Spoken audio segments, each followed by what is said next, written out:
The biggest fighting game tournaments in the world all started small. EVO came from a local arcade, and CEO came from Jebailey's couch. So how do you get so many people to come? All you need to start is a fighting game. Without a game, there's nothing to play, nothing to watch, nothing to talk about, and nothing to cry about. The game is the fire that brings people together. As long as you have a place to play it and players to play with, you can start a tournament. I think actually the first tournament I ever organized was 13 years old. Super Street Fighter 2 New Challengers came out on Super Nintendo, and they had a tournament mode in it. And I had family and friends over for my 13th birthday, and we would play it. We had eight-man tournaments over and over again. There's nothing wrong with having a tournament at your house, but as more and more people come, the higher the chance of noise complaints, people spilling drinks, and randos who might step on your cat. This is when you need to upgrade to a place where none of that's a problem. For example, a bar.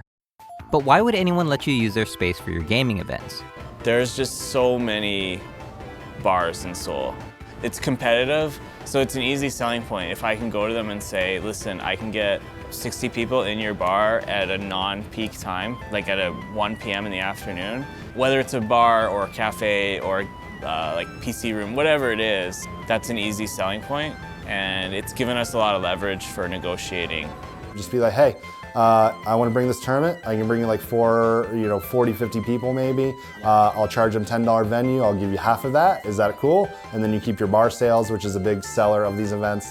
And that's how it kind of like started from there. But even if you have access to a barcade, office space, esports arena, or whatever, one does not simply host a large fighting game tournament.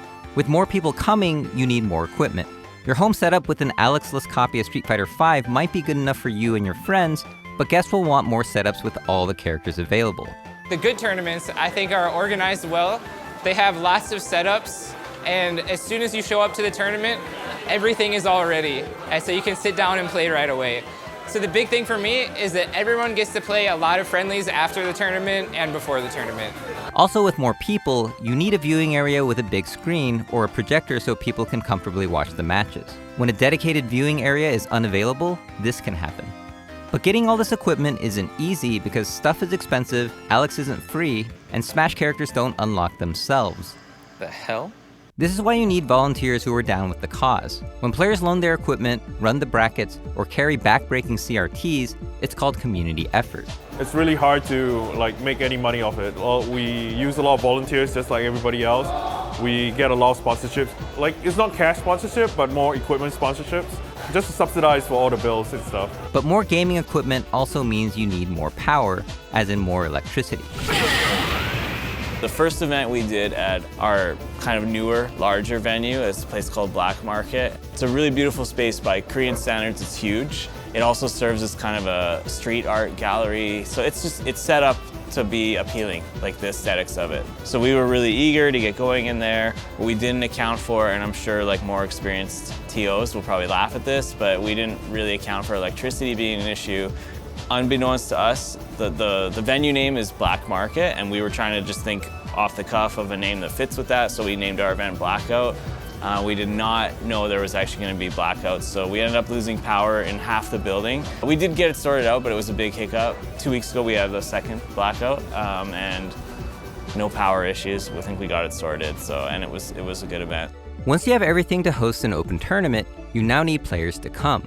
Not only do players contribute by paying an entry fee, but they're the whole point of having a tournament. But at the beginning, you're not going to get pros like Nemo and Itazan.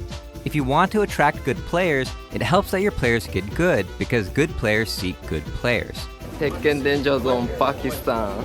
But competitive players also seek a well-run tournament with competitive rule sets. Street Fighter V have almost 400 players join. So when the pool starts, I need to know the pool not delay too much. A little delay I think is okay. I cannot delay too much because I have 16 pool, totally almost 400 players. Over the years, I would go to anime conventions and they would go single elimination, you have to use our controller or stick. And that's where it always just irked me, this is how I'll never do CEO or, one of my events. There's a standard you have to run these tournaments at. Once you have a well-run tournament with good players, word of mouth will spread and people will come back.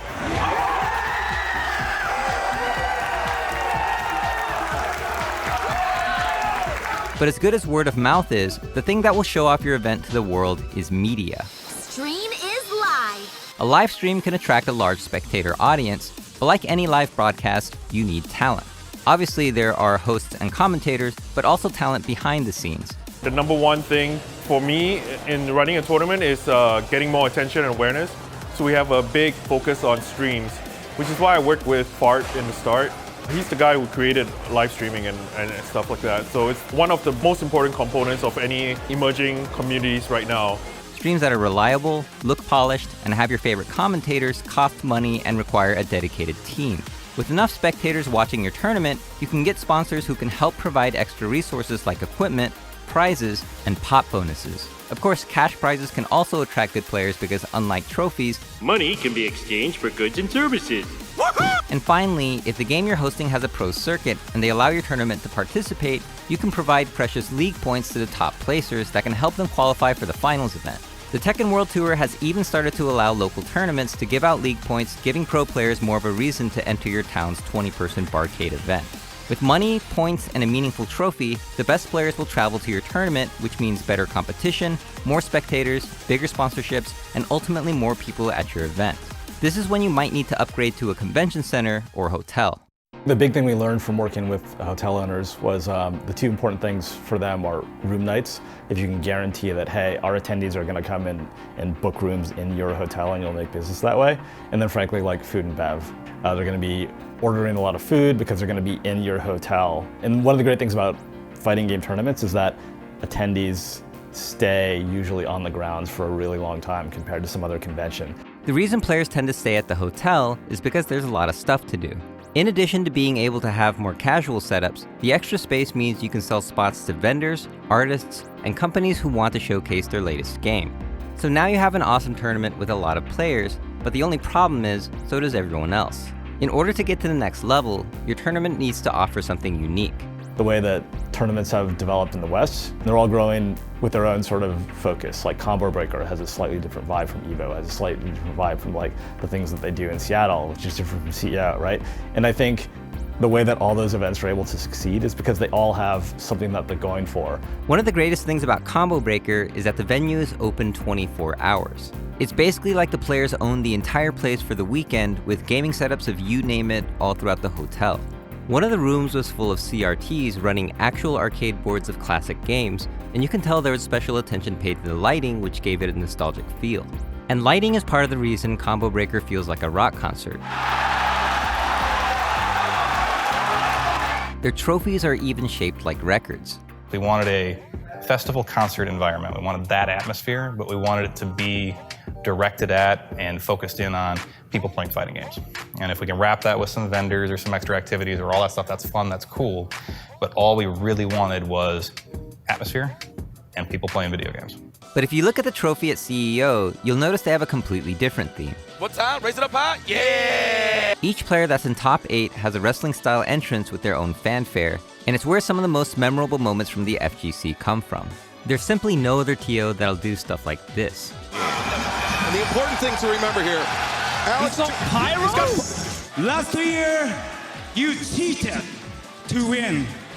That's why CEO sucks. I mean, he's not wrong. I was in Las Vegas. Many people are talking about EVO. And for good reason. EVO has the legacy, prestige, and largest scale. The brand name alone brings in tons of players even without huge cash prizes and league points. With so many eyes at the event, it's become one of the best places to make fighting game announcements.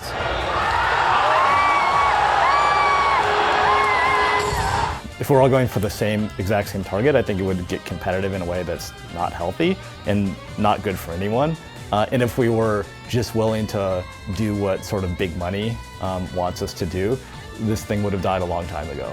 And one thing big money tends to overlook is one of the coolest things about these large-scale events: side tournaments. Side tournaments are incredibly important because we're here to support players and what they want to play. If you have a game that's not a main official game at EVO, you still feel like you can go there and have a place and be surrounded by other players who like that game just as much, and your choice is still super valid. And I think surprising things happen when you do that, like UNIST. Under Night In-Birth had been a side game for years until it got big enough to become a main stage title at EVO 2019. It ended up getting 1,156 entrants. And for me, it's a testament to like, if you make a good quality game, people will play it. That thing, I'm sure, doesn't have the budget, development or marketing wise as like the big boys, but like, it's got that competitive fire to it. And ultimately, it's that fire that will get people to come back to play again and again with more and more people. The reason these tournaments got big was because players went to their locals to play a game they liked. You got to start locally. Over the years with my experience, I get emails still, almost weekly. Hey, I love what you do as CEO. How do I run a huge event like yours for my first time ever? Yeah. And I'm just like, you're not going to run it for your first time ever. It's not going to be huge your first go. Yeah. And that's why I've seen over the years a lot of events pop up, $10,000 pop bonus, stuff like that, and then they're not here anymore. Yeah. The CEOs, the EVOs, the combo breakers, the final rounds, all that, they've been around because we ran it first and foremost for the players, and now, we're the biggest and the best. This was Gerald from Corey Gaming. Thanks for watching, and go to your locals.